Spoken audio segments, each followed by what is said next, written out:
እስራኤላውያን ምንድናቸው?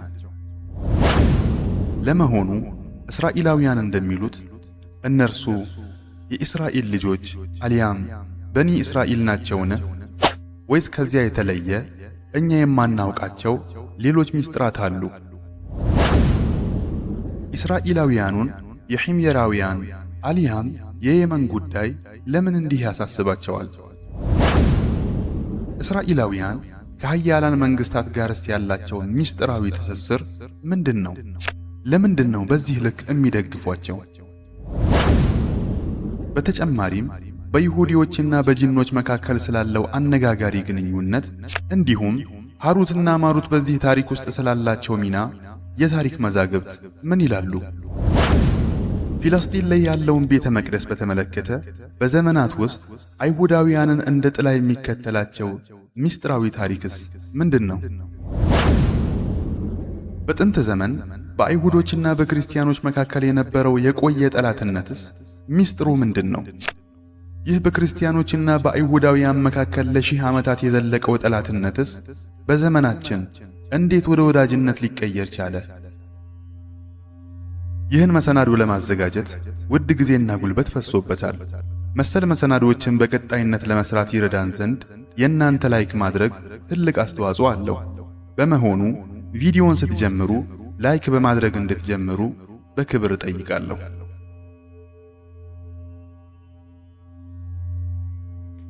በዚህ መሰናዶአችን በይሁዲዎችና በእስራኤል ልጆች መካከል ያለውን ልዩነት በስፋት እንመለከታለን። ዒሳን ዓለይሂ ሰላም ለመግደል ስለሞከሩበት ምክንያቶችም በስፋት እንዳስሳለን። አሁናዊ መንግስታቸው መጥፊያዋ መቃረቡን የሚያሳዩ ምልክቶች አሉን? ወይስ እነኚህ ግምቶች በሰው ዘንድ የሚወሩ ተራ ወሬዎች ብቻ ናቸው? በዚህ መሰናዶአችን የይሁዲዎችን ታሪክ ማወቅ ለምን አስፈለገን ለሚለው ጥያቄ ምላሽ እንሰጣለን። ይህ ዶክመንተሪ መሰናዶአችን ለታሪክ ያለንን አመለካከት ሊቀይሩ የሚችሉ አዳዲስ ምስጢሮችንም እንድንመለከት በር ከፋች ነው። እስራኤላውያን ታሪካቸው የሚጀምረው በከነዓናውያን አረቦች ምድር አልያም በፊልስጤም ኖሮ ካደገው ከእስራኤል አልያም ከነቢዩላህ ያዕቁብ ዓለይሂ ሰላም ነው። ያዕቁብ 12 ልጆች ነበሩት። እነዚህ 12ቱ ልጆች የ12ቱ የእስራኤል ነገዶች አልያም አስባጥ መሠረት ናቸው። ከእነርሱም መካከል ዩሱፍ ዓለይሂ ሰላም ይገኝበታል። ወንድሞቹ በቅናት ተነሳስተው ሊገድሉት ሞክረውም ነበር። በመጨረሻም ጉድጓድ ውስጥ ጣሉት። ከዚያም በርካሽ ዋጋ ሸጡት። ዩሱፍ ዓለይሂ ሰላም ግብፅ ገብቶ በዚያ የሀገሪቱ ባለስልጣን አልያም ዓዚዝ ከሆነ በኋላ ያዕቁብና ልጆቹ በዩሱፍ ዓለይሂ ሰላም ጥላ ስር ለመኖር ወደ ግብፅ ተዛወሩ። ከያዕቁብና ከዩሱፍ ሞት በኋላ ግን ዘመናት ተቀይረው ነገሥታት ሲፈራረቁ የእስራኤል ልጆች በግብፅ የነበራቸው ሁኔታ ከክብር ወደ ውርደት ተቀየረ። ይህም የሆነው በዩሱፍ ዓለይሂ ሰላም አማካይነት በአንድ አምላክ ያመኑ የሂክሶስ ነገሥታት አልፈው የእስራኤል ልጆችን በባርነት በሚያሰቃዩ ጣዖት አምላኪ አልያም ፈርዖናውያን ሥልጣን በመያዙ ነው። በዚህ ጊዜ አላህ እርሱ እንዲመለክና የእስራኤል ልጆችን ከጭቆና እንዲያወጣ ሙሳን ዓለይሂ ሰላምና ሃሩንን በተአምራት ደግፎ ወደ ፊርዓውን ላካቸው። ፊርዓውንና ሕዝቦቹ ግን ሙሳን ዓለይሂ ሰላምና ሃሩንን ዓለይሂ ሰላም አስተባበሉ። አላህም ሙሳን የእስራኤልን ልጆች ይዞ ከግብፅ እንዲወጣ አዘዘው። ፊርዓውንም ሰራዊቱን ይዞ ተከተላቸው። ነገር ግን በባህር ውስጥ ሰጠሙ። የእስራኤል ልጆችም ወደ ሲና ምድር ተሻገሩ። ነገር ግን በዚያ ወቅት የእስራኤል ልጆች ለረጅም ዘመናት በባርነት በውርደትና በጣዖት አምልኮ ውስጥ ስለኖሩ እምነታቸው ተበላሽቶ ነፍሳቸው ክፉ ሆናና ተስፋቸውም ዝሎ ነበር። ለዚህም ነው ድርቅናቸውና መጥፎ ጠባያቸው ያኔ የተገለጠው። ባህሩን ተሻግረው ከሞት እንደተረፉ ጣዖት ሲያመልኩ የነበሩ ሰዎችን ባዩ ጊዜ እስራኤላውያኑ ለሙሳ ዓለይሂ ሰላም እንዲህ አሉ። ሙሳ ሆይ ለእነርሱ አማልክት እንዳላቸው ሁሉ ለእኛም አምላክ ጣዖት ሥራልን። ሙሳም ዓለይሂ ሰላም እንዲህ ሲል መለሰላቸው፣ እናንተ በርግጥ የማታውቁ ሕዝቦች ናችሁ። አላህ ከፊርዓውን ባርነት ነፃ አውጥቶ ጸጋውን ከዋለላችሁ በኋላ ታፈገፍጋላችሁን? በማለትም ወቀሳቸው። የእስራኤል ልጆች የሲና በረሃ ሲደርሱ በጽኑ ጥም ተመቱ። ወደ ሙሳም ዓለይሂ ሰላም በመጮህ የሚቀመስ ውሃ አላህን እንዲለምንላቸው ሙሳን ተማጸኑት። ሙሳም ለሕዝቦቹ አላህን ውሃ ለመነ። አላህም እንዲህ አለው፣ በዱላህ ድንጋዩን ምታ። ድንጋዩንም በመታው ጊዜ 12 የውሃ ምንጮች ፈነዱ። እያንዳንዱም ነገድ የራሱን የመጠጫ ስፍራ አወቀ።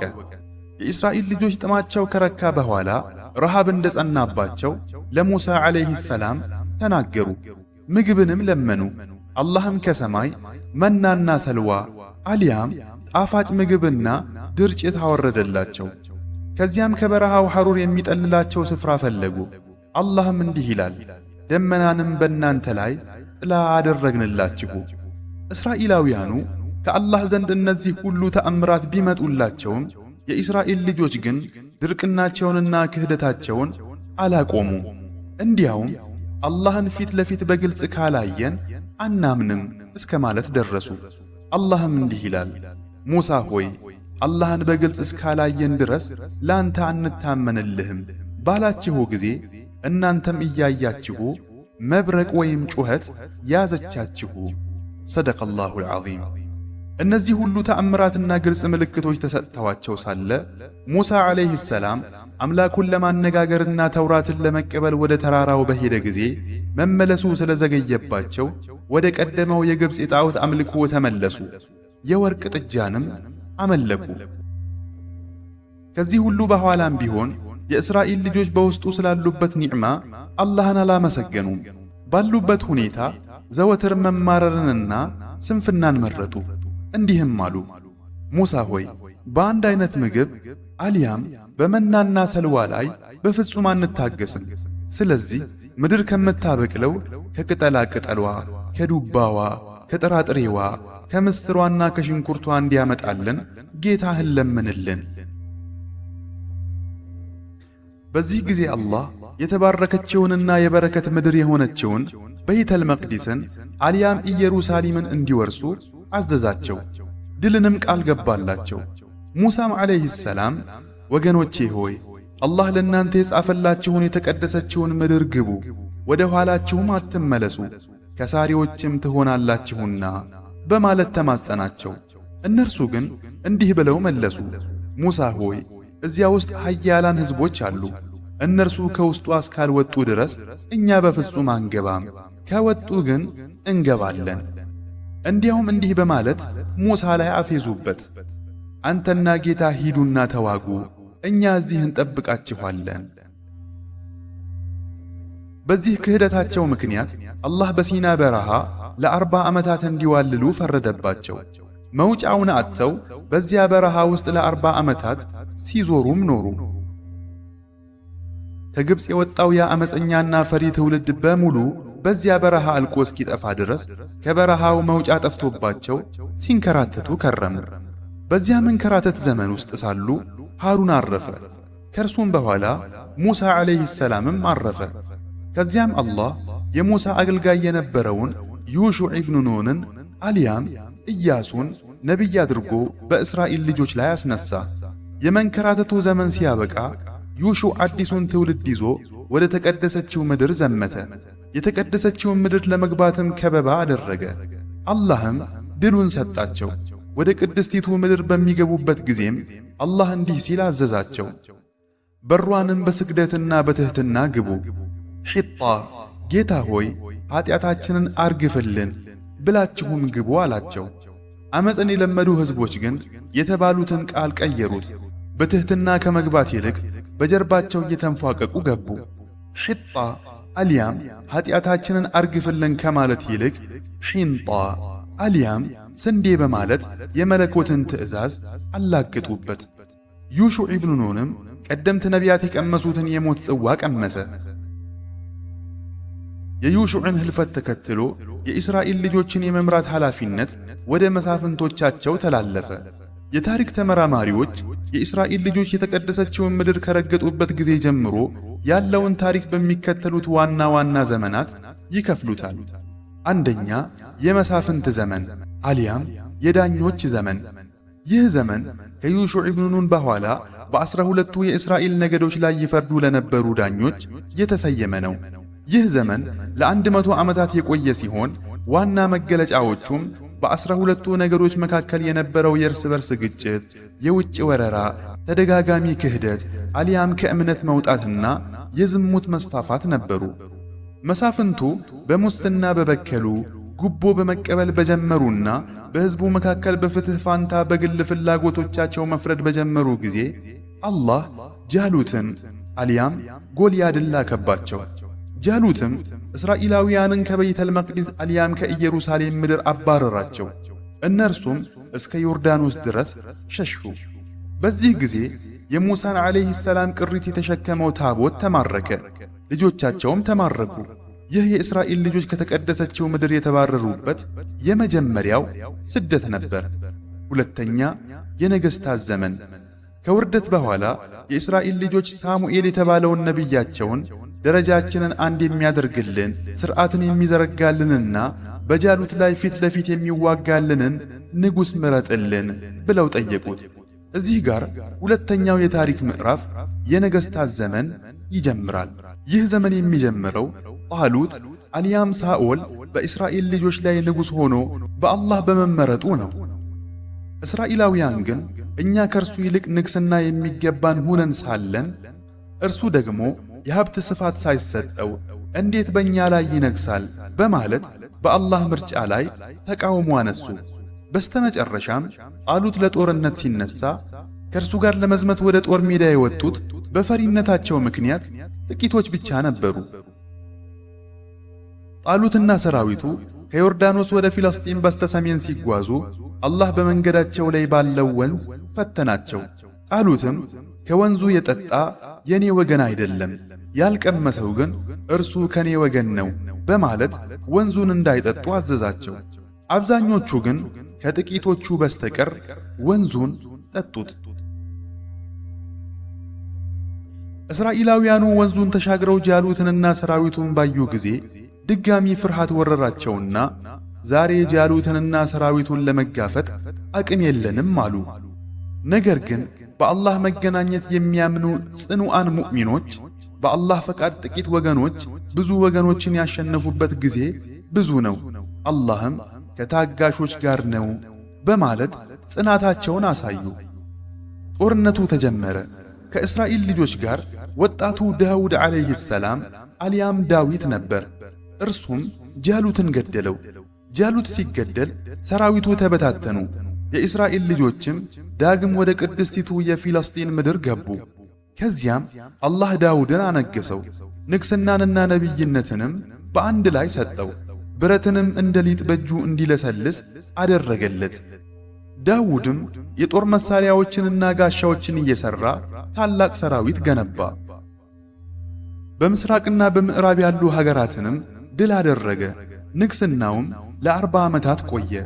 ከእርሱም በኋላ ልጁ ሱለይማን ዓለይሂ ሰላም ንግሥናንና ነቢይነትን ከአባቱ ወረሰ። አላህ ለሱለይማን ጂኒዎችን አዕዋፋትንና እንስሳትን ሁሉ ታዛዦች እንዲሆኑ አደረገለት። ንፋስንም በታላቅ ፍጥነት ወደ ፈለገበት ቦታ እንዲወስደው አዘዘለት። ሱለይማን ዓለይሂ ሰላም በታላቅ ሰራዊቱ ዓለምን አስገረመ። ምድርንም በሙሉ ገዛ። ምድርን በሙሉ ከገዙ 4 ነገሥታት አንዱ ሱለይማን ዓለይሂ ሰላም ነበር። ሱለይማንም ዓለይሂ ሰላም ንግሥናው ለ40 ዓመታት ያህል የቆየ ሲሆን የየመን ሰዎች አልያም ሳባውያን በእርሱ እጅ እስልምናን ተቀበሉ። ከሱለይማን ሞት በኋላ የእስራኤል ልጆች ሶርያና ፊልስጤም አካባቢ ተከፋፍለው በበከሉ ጊዜ እነዚያ የሰበእና የሒምየር ሕዝቦች የአላህን ሃይማኖት በመያዝ በዓለም ዳርቻዎች ሁሉ አስፋፉት። ይህ እውነታ ጽዮናውያን በፊልስጤም ምድር ላይ ለእስራኤል ልጆች የተሰጠ መለኮታዊ ቃል ኪዳን አለ በሚል ለገነቡት የእስራኤል መንግሥት ፕሮጀክት ከባድ የራስ ምታት ነው። ምክንያቱም ይህ ቃል ኪዳን የተገባው ሁሉም አይሁዶች ከእስራኤል ልጆች ዘር መሆን አለባቸው በሚል ቅድመ ሁኔታ ላይ የተመሰረተ ነው። እነርሱም በዓለም ላይ ያሉ አይሁዶች ሁሉ የእስራኤል ልጆች ናቸው ቢሉም የሒምየራውያን ታሪክ ግን ይህን ውሸት ያጋልጣል። ምክንያቱም ሒምየራውያን የሱለይማንን ዓለይሂ ሰላም ሃይማኖት የወረሱት የቃህጣን አረቦች እንጂ የእስራኤል ልጆች አይደሉም። በተለያዩ የየመን አካባቢዎች በተደረገው ጥናት የይሁዲነትና የተውራት ቅርሶችና ጽሑፎች መገኘታቸው ሚስጥሩ ይህ ነው። እንዲያውም ይህን የተመለከቱ አንዳንድ የሥነ ቅርስ ተመራማሪዎች የተውራት ታሪክ የተፈጸመውም በፊልስጤም ሳይሆን በየመን ነው እስከ ማለት ደርሰዋል። ከሱለይማን ዓለይሂ ሰላም ህልፈት በኋላ የእስራኤል ልጆች መንግሥት ለሁለት ተከፈለ። ይህም ሦስተኛውን የታሪክ ምዕራፍ አልያም የመከፋፈል ዘመንን አበሰረ። የእስራኤል ልጆች የሱለይማን ዓለይሂ ሰላም ልጅ ሩብዓምን በኢየሩሳሌም ለማንገስ ቢሰበሰቡም አባቱ ሱለይማን አውጥቶት የነበረውን ጥብቅ ሕግ እንዲያቀልላቸው ቅድመ ሁኔታ አስቀመጡ። እርሱም እምቢ አላቸው። በዚህ ጊዜ አብዛኛው ሕዝብ ማለትም 12ቱ ነገዶች ወደ ኢዮርብዓም ቢነበጥ ወገኑ። ኢዮርብዓም ከሱለይማን ዓለይሂ ሰላም የጦር መሪዎች አንዱ የነበረና ከሱለይማን ዓለይሂ ሰላም ተጣልቶ ወደ ግብፅ ሸሽቶ የነበረ ሰው ነው። ከሱለይማን ዓለይሂ ሰላም ሞት በኋላ ወደ ፊልስጤም ተመልሶና 10ሩን ነገዶች ይዞ ተገነጠለ። የይሁዳና የብንያም ነገዶች ብቻ የሱለይማን ልጅ ከሆነው ከሩብዓም ጋር ቀሩ። በዚህም የእስራኤል መንግሥት በሁለት ተቀናቃኝ ሀገራት ተከፈለ። አንደኛ ሰሜናዊ መንግሥትና ሁለተኛው ደግሞ ደቡባዊ መንግሥት በማለት ይታወቃሉ። ሰሜናዊው መንግሥት የእስራኤል መንግሥት ወይም የሰማርያ መንግሥት ይባል ነበር። ዋና ከተማውም ሴኬም ነበረች። ደቡባዊው መንግሥት ደግሞ የይሁዳ መንግሥት ይባል ነበር። ዋና ከተማውም ኢየሩሳሌም ነበረች። የዚህ ዘመን ዋና መገለጫዎች የእስራኤል ልጆች ገና ከመከፋፈሉ ጅማሮ ጀምሮ ወደ ክህደት፣ ጣዖት አምልኮና ዝሙት መመለሳቸው ነው። በሁለቱ መንግሥታት መካከልና ከጎረቤት ሀገራት ጋር ተከታታይ ጦርነቶችና መከራዎች ነበሩ። በመጨረሻም የአሦራውያን ወረራ በሰሜናዊው የእስራኤል መንግሥት ላይ ደርሶ የእስራኤሉን መንግሥት ፈጽሞ አጠፋው። የተረፉትንም እስራኤላውያን ወደ አሦር በምርኮ ወሰዳቸው። በዚህም የሰሜናዊው መንግሥት ታሪክ አበቃ። ደቡባዊው የአይሁድ መንግሥት ከተለያዩ ጥቃቶች ለመትረፍ ሲታገል ቢቆይም በመጨረሻም ቡኽተነሰር አልያም ናቡክደነጸር መጣ። ኢየሩሳሌምን ተቆጣጥሮ ግንቦቿንና ቤቶቿን አፈራረሰ። የተረፉትንም የእስራኤል ልጆች ወደ ባቢሎን በባርነት ወሰዳቸው። ይህ በታሪክ የባቢሎን ምርኮ ተብሎ የሚታወቅ ሲሆን የተፈጸመውም በ586 ከዒሳ ዓለይሂ ሰላም ውልደት በፊት ነበር። ይህ እንግዲህ የእስራኤል ልጆች ከተቀደሰችው ምድር የተባረሩበት ሁለተኛው ስደት ነው። የእስራኤል ልጆች በምርኮ በባቢሎን ረዥም ዘመናትን አሳለፉ። በዚህ ጊዜ ውስጥ ከእውነተኛው ሃይማኖትም ፈቀቅ አሉ። በጌቶቻቸው በባቢሎናውያን የጣዖት አምልኮ ተጽዕኖ ስርም ወደቁ። ጅኖችም መጥተው ሱለይማን ዓለይሂ ሰላም ዓለምን የገዛው በሲሕር ነው ብለው በጆሮአቸው ሹክ አሏቸው። እነርሱም ይህንን ንግስና ፍለጋ ሲሕርን መማር ጀመሩ። ጅኖች በሱለይማን ዓለይሂ ሰላም ንግስና ላይ የሚቀጥፉትን የሐሰት ወሬ እስራኤላውያኑ ተከተሉት። በዚህ ጊዜ አላህ እንደ ፈተናና መፈተኛ ሃሩትና ማሩት የተባሉ ሁለት መላእክትን ወደ ባቢሎን ምድር ላከ። መላእክቱም እኛ ፈተናነንና በሲሕር አማካይነት ትታላችሁ አላህን እንዳትክዱ ሳይሉ ማንንም ድግምትን አያስተምሩም ነበር። ከዒሳ ዓለይሂ ሰላም ውልደት በፊት በ539 ፋርሶች ባቢሎንን ተቆጣጥረው ንብረታቸውን ወረሱ። የፋርሱ ንጉሥ ኪሮስ ለእስራኤል ልጆች ደግነት አሳይቶ ወደ ፊልስጤም እንዲመለሱም ፈቀደላቸው። ሆኖም ብዙዎቹ በባቢሎን መቅረትን መረጡ። የተወሰኑት በቡድን ተከፋፍለው ተመለሱ። ቁጥራቸውም 50,000 ያህል ነበር። በዚህ ጊዜ ንግስናቸው አብቅቶ እንደ ተራ ተገዢዎች ሆነው ወደ ፊልስጤም ምድር ተመለሱ። ከዚህ ጊዜ ጀምሮ ስለ ቀሩት 10 ነገዶች የሚወራው ወሬ ጭራሹኑ ከምድር ገጽ ጠፋ። ከባቢሎን ወደ ፍልስጤም የተመለሱትም እስራኤላውያን ከይሁዳና ከቢንያሚን ነገዶች ጋር ተቀላቀሉ። በዚያን ጊዜ ነው እስራኤላውያን አይሁድ መባል የጀመሩት። ምድራቸውም ይሁድያ ተባለች። ወደ ፊልስጤም የተመለሱት አይሁዶች መጀመሪያ በፋርስ አገዛዝ ቀጥሎም በመቄዶንያው እስክንድር አልያም አሌክሳንደር ስር ኖሩ። በ63 ከዒሳ ውልደት በፊት ደግሞ የሮማውያን አገዛዝ የፍልስጤምን ምድር ተቆጣጠረ። ይህም የመበተን ዘመን በመባል ይታወቅ ነበር። በሮማውያን አገዛዝ ዘመን የተከበረው ነቢይ ዒሳ ብኑ መርየም ተወለደ። ዒሳም ከእርሱ በኋላ አሕመድ የሚባል ነቢይ እንደሚመጣ እርሱም የሙሳን ሕግ ሽሮ ሕዝቡን ወደ አባታቸው ኢብራሂም መንገድ እንደሚመልሳቸው ነገራቸው።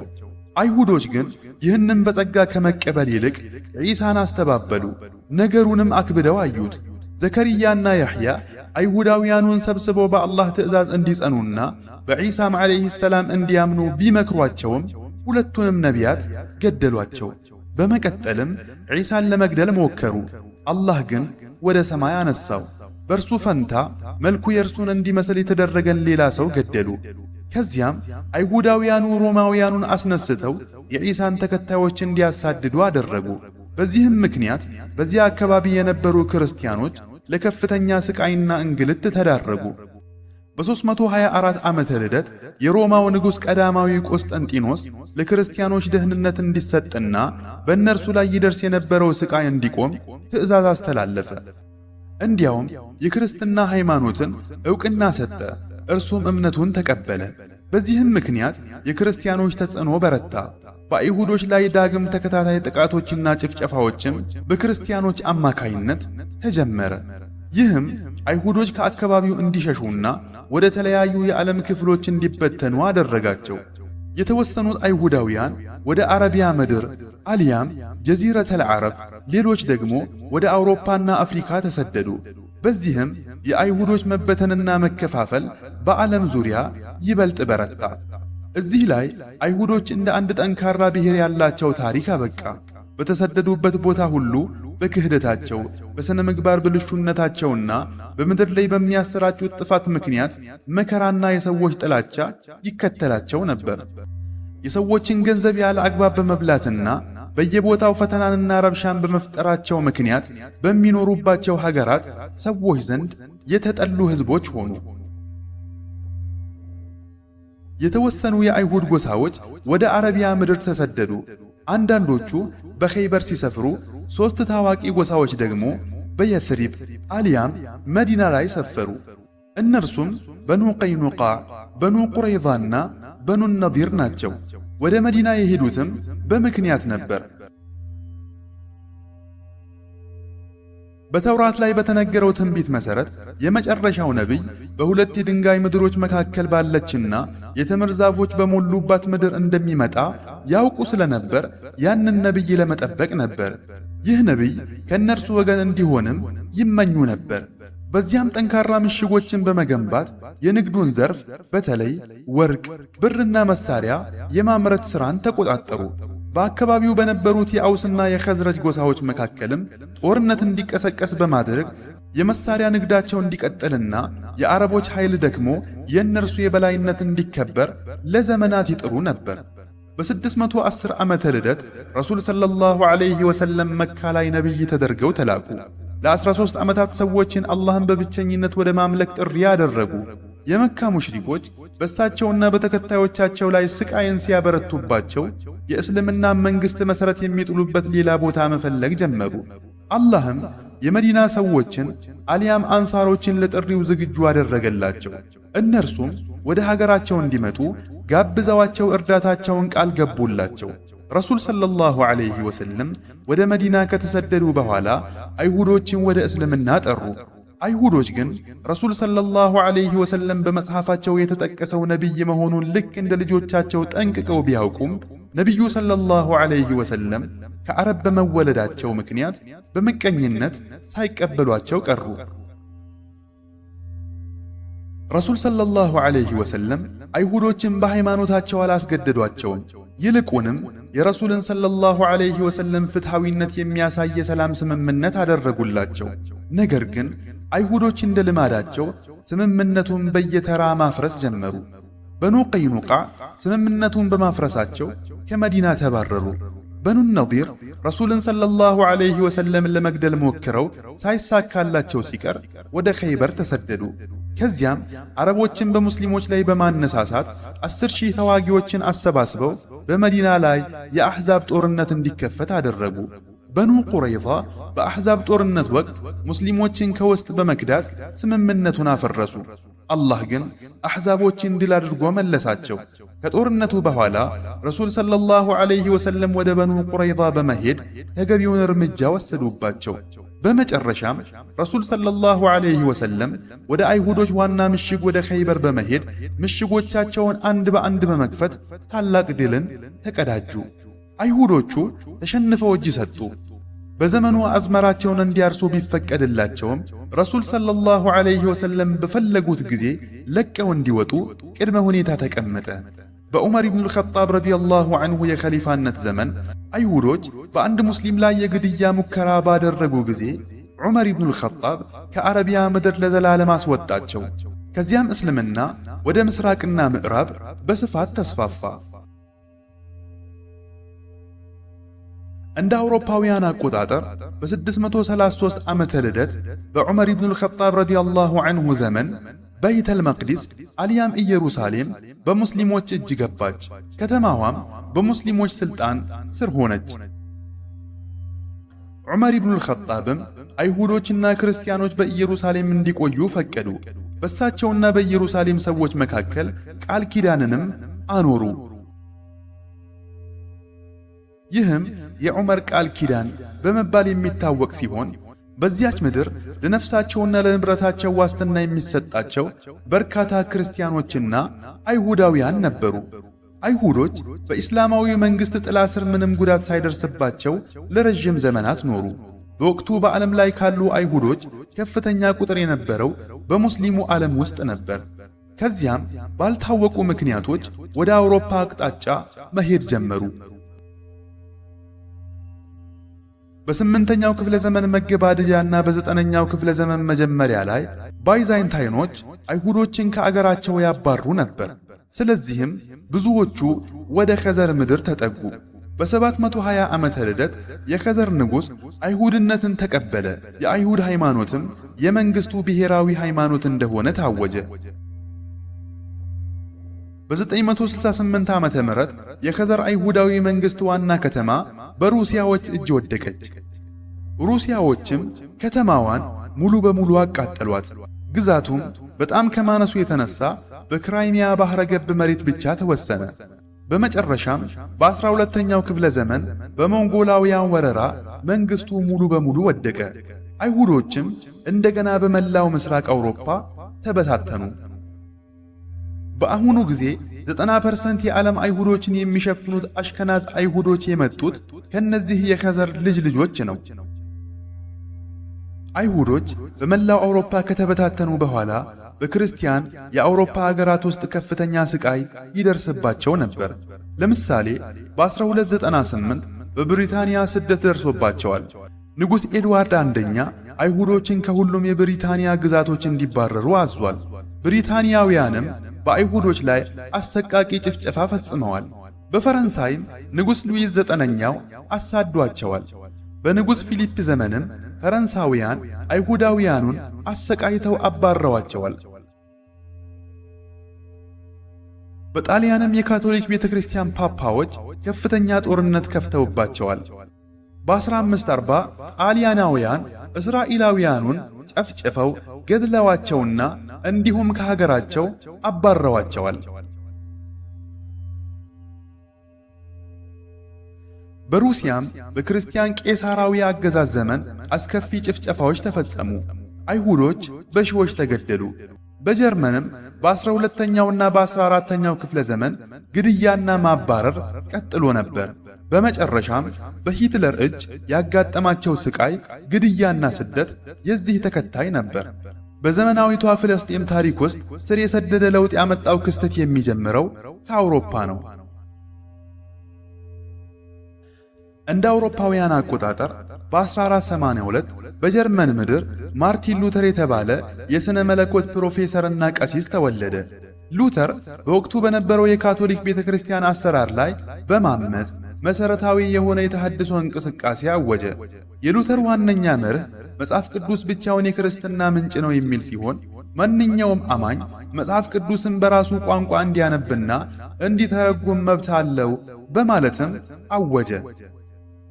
ይህ እንቅስቃሴ ፕሮቴስታንቲዝም ተብሎ ተጠራ። ከዚህ ተሐድሶ በፊት የካቶሊክና የኦርቶዶክስ አብያተ ክርስቲያናት የመጽሐፍ ቅዱስን ትርጓሜ በበላይነት ተቆጣጥረውት ነበር። ተራው ሕዝብ በራሱ የመተርጎም መብት አልነበረውም። በተለይም በብሉይ ኪዳን አሊያም ተውራት ውስጥ አይሁድን የተመረጠ ሕዝብ የሚያደርጉትን ጥቅሶች ጥንታውያን አብያተ ክርስቲያናት እንደ ምሳሌያዊ ንግግር እንጂ ቃል በቃል አይተረጉሟቸውም ነበር። ለእነርሱ አይሁድ ክርስቶስን የሰቀሉና የተረገሙ ሕዝቦች እንጂ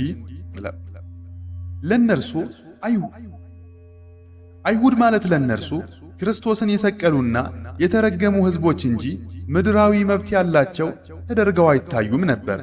ሆኖም የሉተር ተሐድሶ ይህንን አስተሳሰብ ገለበጠው። ተራው ሕዝብ መጽሐፍ ቅዱስን ማንበብ ሲጀምር በብሉይ ኪዳን አሊያም በተውራት ውስጥ ለአይሁድ የተሰጡትን ውዳሴዎችና የተስፋ ቃላት ቃል በቃል መቀበል ጀመሩ። አይሁድ ወደ ፊልስጤም የመመለስና የገዛ መንግሥታቸውን የማቋቋም መለኮታዊ መብት አላቸው የሚል አዲስ ትርጓሜም ሰፈነ።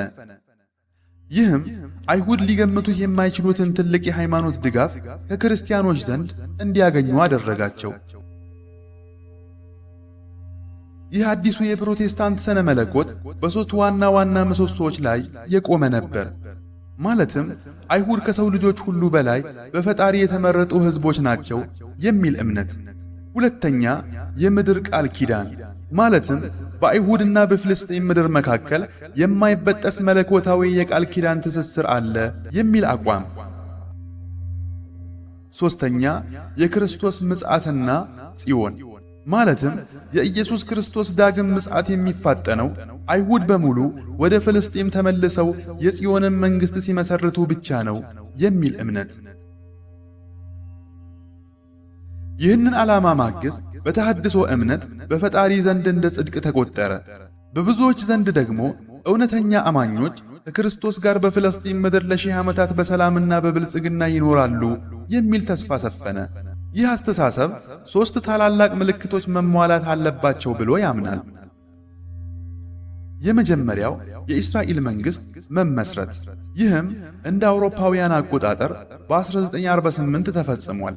ሁለተኛው የኢየሩሳሌም ከተማ መያዝ፣ ይህም እንደ አውሮፓውያን አቆጣጠር በ1967 ተፈጽሟል።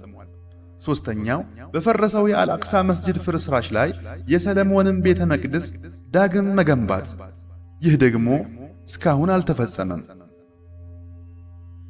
እነዚህ ሁሉ ሲሟሉ አርማጌዶን የተባለው ታላቅ ጦርነት እንደሚከሰትና ኢየሱስም ወርዶ ዓለምን ከኢየሩሳሌም ሆኖ ለሺህ ዓመታት እንደሚገዛ ያምናሉ። ይህ የተሐድሶ እንቅስቃሴ በካቶሊክ ቤተ ክርስቲያን ዘንድ ከፍተኛ ስደትና መገለል ደርሶበት ነበር። በ1521 ሉተር ከቤተ ክርስቲያን እንዲባረርና ጽሑፎቹ እንዲቃጠሉ ተወሰኑ።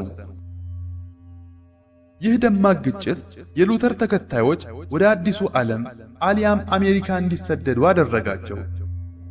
በወቅቱ የፕሮቴስታንት አማኞች ወደ አሜሪካ መፍለስ ዛሬ ለምናያት አሜሪካዊ ማንነትና ፖለቲካ መሠረት ሆኗል። በዚህም ምክንያት ፕሮቴስታንቲዝም በአውሮፓና በአሜሪካ በመስፋፋቱ ለእስልምና ሃይማኖት ዋነኛ ተቃዋሚ የሆነ ኃይል ተፈጠረ። ይህም ኃይል ሰብአዊነትን ወይም ሞራልን ሳይሆን መለኮታዊ የተስፋ ቃላት ያላቸውን ትረካዎች ለማሳካት የሚሠራ ጥምረት ሆነ። ዛሬም ቢሆን የአሜሪካና የብሪታንያ ፖሊሲ ለእስራኤል መንግሥት የሚሰጠው ያልተገደበ ድጋፍ ምንጩ ይህ ከ500 ዓመታት በፊት የጀመረው ጥልቅ የሃይማኖት ርዕዮተ ዓለም ነው። ለአሁኗ የእስራኤል መንግሥት መመስረትም የተለያዩ ድጋፎች በስፋት ከነዚህ ሀገራት ይጎርፉ የነበረ ሲሆን የወረራው ሂደትም የሚከተሉትን የታሪክ ምዕራፎች አልፏል። የመጀመሪያው ሙከራ ማለትም የናፖሊዮን ጥሪ እንደ አውሮፓውያን አቆጣጠር በ1798 ፈረንሳዊ ጀነራል ናፖሊዮን ወደ ግብፅና ወደ ምስራቅ ባደረገው ዘመቻ ወቅት አይሁዶች በፍልስጤም ምድር የራሳቸውን ሀገር እንዲመሰርቱ ጥሪ አቀረበ። ናፖሊዮን አይሁዶችን የፍልስጤም ሕጋዊ ወራሾች በማለት በይፋዊ መግለጫዎች ቢጠራቸውም የእርሱ በጦርነት መሸነፍ ግን ሴራው ከግብ እንዳይደርስ አግዶታል። ከዚያም በኋላ ልዩ ልዩ የአይሁድ ምሁራንና መሪዎች ፍልስጤምን የአይሁድ ብሔራዊ መኖሪያ ለማድረግ በተለያዩ መንገዶች ጥሪ ማቅረባቸውን ቀጠሉ። በአውሮፓ፣ በአሜሪካና በእስያ የአይሁድን ፍላጎት የሚያስፈጽሙ በርካታ ማኅበራት ተቋቋሙ። ከነዚህ መካከል የጽዮን ወዳጆች አሊያም ላቨርስ ኦፍ ዛይን የሚለው ማህበር ተጠቃሽ ነው። እንደ አውሮፓውያን አቆጣጠር በ1882 በሩሲያ ለሚገኘው የዑስማንያ ቆንስላ አይሁዳውያኑ በፍልስጤም ለመስፈር ጥያቄ ቢያቀርቡም በወቅቱ የነበሩት ሱልጣን አብዱል ሐሚድ ዳግማዊ ጥያቄውን በቁርጠኝነት ውድቅ አደረጉት። አይሁዳውያን እንደ ብሪታንያ፣ ሩሲያ፣ ፈረንሳይና በኋላም አሜሪካ ባሉ ዓለም አቀፍ ተጽዕኖ ፈጣሪ ሀገራት ውስጥ በሃይማኖት፣ በማህበራዊ ሕይወት፣ በፋይናንስ፣ በሚዲያና በፖለቲካ ዘርፎች ሰርገው ለመግባት ቻሉ። ይህም መንግስታቱንና ህዝቦቹን ለአይሁድ ዓላማ እንዲሰሩ ለማድረግ ረድቷቸዋል። ይህም ዓላማ በእስልምናና በሙስሊሞች ላይ ካለው የመስቀላውያን ፍላጎት ጋር የተቆራኘ ነበር። በሃይማኖት ዘርፍ ማለትም በክርስትና ቤተ ክርስቲያን ውስጥ ሰርገው በመግባት እስከ ቫቲካን ጳጳስነት ደረጃ ድረስ ከፍተኛ ስልጣን ላይ ለመውጣት ቻሉ። በፋይናንስ ዘርፍ ማለትም በአውሮፓና በአሜሪካ ግዙፍ የገንዘብ ኢምፓየሮችን መሰረቱ። ለዚህም የሮትስቺልድ ቤተሰብ ዋነኛ ምሳሌ ነው። በሚዲያ ዘርፍ ማለትም የዜና ወኪሎችን፣ የሬዲዮና የቴሌቪዥን ጣቢያዎችን በመግዛትና በመመስረት ሕዝብንና መንግስታትን እንደፈለጉ መዘወር ጀመሩ። በፖለቲካ ዘርፍ ማለትም በገንዘብ፣ በሴሰኝነት፣ በሚዲያ ተጽዕኖና በማሳውያን ማኅበራት አማካይነት እስከ ከፍተኛ የሥልጣን እርከን ደረሱ። ለምሳሌ የብሪታንያው ጠቅላይ ሚኒስተር ቤንጃሚን ዲዝራኤል፣ በሩሲያ የነበሩ የኮሚኒስት ፓርቲ መሪዎችና የአሜሪካ ኮንግረስ አባላት በዋነኝነት ይጠቀሳሉ። እንደ አውሮፓውያን አቆጣጠር በ1896 አይሁዳዊው ጋዜጠኛ ቴዎዶር ሄርዝ የአይሁድ መንግሥት የተሰኘውን መጽሐፉን አሳተመ። በስዊዘርላንድ ባዝል ከተማ በተካሄደው ጉባኤም ዓለም አቀፍ የጽዮናዊነት ድርጅት ተመሠረተ። በመቀጠልም በ1901 ሄርዝል በፍልስጤም ምድር መሬት ለመግዛት ለሱልጣን አብዱል ሐሚድ እጅግ ከፍተኛ የሆነ ገንዘብ ጉቦ ቢያቀርብም ሱልጣኑ ግን ሳይቀበሉት በቁጣ አባረሩት። ይሁን እንጂ በ1909 የማሳውያን ደጋፊዎች በሱልጣን አብዱል ሐሚድ ላይ ወታደራዊ መፈንቅለ መንግሥት በማድረግ ከሥልጣን አወረዷቸው። በመቀጠልም በ1924 በሙስጠፋ ከማል አታቱርክ አማካይነት የዑስማንያ ኺላፋ አሊያም የእስልምና መንግሥት በይፋ እንዲፈርስ ተደረገ። እንደ አውሮፓውያን አቆጣጠር በ1917 የብሪታንያ የውጭ ጉዳይ ሚኒስትር የነበረው ባልፎር አይሁዶች በፍልስጤም ምድር መንግሥት እንዲመሰርቱ የብሪታንያ መንግሥት ድጋፍ እንዲያደርግ የሚገልጸውን እኩይ ቃል ኪዳን አወጣ። በዚያ ዓመት የዑስማንያ መንግሥት በሁለተኛ ዓለም ጦርነት መሸነፉን ተከትሎ የብሪታንያ ጦር ፍልስጤምን ተቆጣጠረ። በኋላም ፍልስጤም በዓለም መንግሥታት ማኅበር አሊያም ሊግ ኦፍ ኔሽን ውሳኔ በብሪታንያ ሞግዚትነት ስር ወደቀች። ብሪታንያ የባልፎርን ቃል ኪዳን ተግባራዊ ለማድረግ የአይሁዶችን ፍልሰት በከፍተኛ ሁኔታ አበረታታች። በሞግዚትነቱ ዘመን ወደ 118,000 የሚጠጉ አይሁዶች ወደ ፍልስጤም ምድር የገቡ ሲሆን እንደ ሃጋናህና እንደ ኢርጉን ያሉ የታጠቁ አሸባሪ ቡድኖችም እዚያው ተቋቋሙ። የእነዚህ ቡድኖች ዓላማ የሙስሊሞችን መሬት መቀማት፣ ማፈናቀልና ሽብር መፍጠር ነበር። እነዚህ አሸባሪ ቡድኖች በኋላ ላይ የዛሬዋ እስራኤል መከላከያ ሰራዊት መሠረት ሆነዋል። እንደ አውሮፓውያን አቆጣጠር በ1947 የተባበሩት መንግሥታት ድርጅት ፍልስጤምን በአይሁድና በሙስሊሞች መካከል የሚከፋፍል ውሳኔ አሳለፈ። ይህም የብሪታንያ የሞግዚትነት ዘመን ማብቃቱን የሚያበስር ነበር። በ1948 ብሪታንያ ለቃ መውጣቷን ተከትሎ ቤንጎሪዮን በታሪካዊቷ የፍልስጤም ምድር ላይ የአይሁድን መንግሥት መመስረቱን አወጀ። ምዕራባውያን ኃይሎች በተለይም አሜሪካ፣ ሩሲያና ፈረንሳይ ይህችን አዲስ የእስራኤል መንግሥት ለመቀበል ፈጠኑ። እስራኤል በ1949 ምዕራብ ኢየሩሳሌምንና ደቡባዊ የነገብ በረሃን ተቆጣጠረች።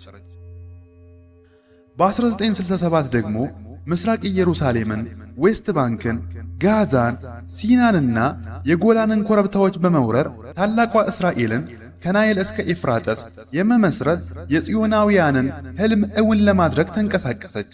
ሆኖም ይህ ህልም በ1973 የረመዳን ኦክቶበር ጦርነት መክሰም ቻለ። የጁማዓ ጦር ሰራዊት የማይበገረው የእስራኤል ጦር የሚለውን ተረትና የባርሌቭ መከላከያ ግንብን ሰባብሮ ጣለ። ግብፅ ሲናን ማስመለሷን ተከትሎ እስራኤል ስልቷን በመቀየር በ1978 በካምፕ ዴቪድ የሰላም ስምምነት ተፈራረመች።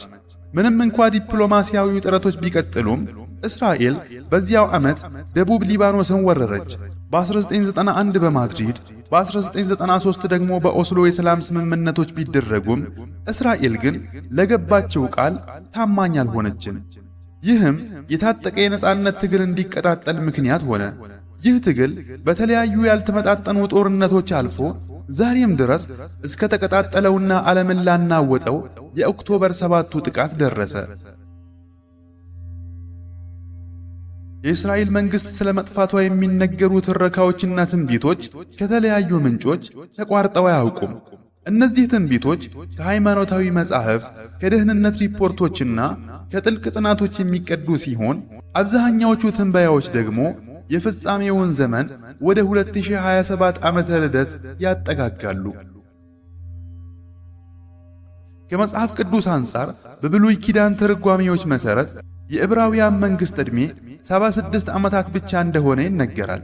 የመጨረሻው መሪያቸውም አታላ በዕብራይስጥ ኔታንያሁ ማለት ሲሆን ትርጉሙም የአምላክ ስጦታ ማለት ነው። የመጨረሻው መሪም እሱ እንደሚሆን ይነገርለታል። እስራኤል በ1948 ከተመሠረተች የ76 ዓመት ዑደቷ በ2024 አካባቢ ይጠናቀቃል የሚሉም ነበሩ። በአዲሱ ኪዳንም ኢየሱስ ስለ ኢየሩሳሌም ጥፋት የተናገረው ትንቢት ለዚህ እንደ ማሳያ ይወሰዳል። የሐማስ መስራች የነበሩት ሼክ አሕመድ ያሲን እስራኤል በ21ኛው ክፍለ ዘመን የመጀመሪያው ሩብ ዓመት በተለይም በ2027 ትጠፋለች ብለው ተንብየዋል። ይህንንም በሐዲት በተጠቀሰው የ40 ዓመት የትውልድ መለዋወጫ ዑደት አሊያም ጄኔሬሽን ሳይክል ላይ መስርተውታል። እንደ እርሳቸው ትንተና የመጀመሪያው 40 ዓመት 1948 ውድቀትና መፈናቀል፣ ሁለተኛው 40 ዓመት 1987 የመጀመሪያው ሕዝባዊ ዓመፅ፣ ሦስተኛው 40 ዓመት 2027 የእስራኤል ፍጻሜ ብለው ይተነትናሉ።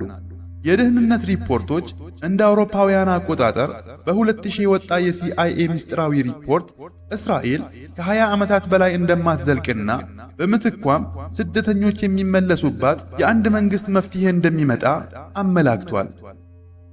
የሩሲያ ስትራቴጂክ ጥናት ማዕከልም የጽዮናውያን የሰፈራ ፕሮጀክት እንደሚፈርስ ተንብየው ነበር። የቀድሞ የሞሳድ መሪ ሜኢር ዳጋን እስራኤል በገደል አፋፍ ላይ መሆኗንም አስጠንቅቀዋል። የታሪክ ምሁሩ ቤን ሞሪስም የእስራኤልን መጨረሻ እጅግ በሚያስፈራ መልኩ ስሎታል። የታሪክ መዛግብት እንደሚነግሩን ጥላቻ በሕግ ቢታገድም በሰዎች ልብ ውስጥ ሊቀጥል ይችላል። ይሁን እንጂ የዛሬው ዓለም እንደ ትላንቱ አይደለም። ውጤቱን አይቷል፣ ጭሱን አሽቷል። በአይሁድ ጥቃት ሰለባ የሆኑትንም ሕዝቦች ጩኸታቸውን በሚገባ ሰምቷል። ጭቁን ሕዝቦች ከጭቆና የሚወጡበት፣ ድልን የሚጎናጸፉበትና ሰላምን የሚተነፍሱበት ዘመን እንዲመጣ አላህን እንማጸናለን።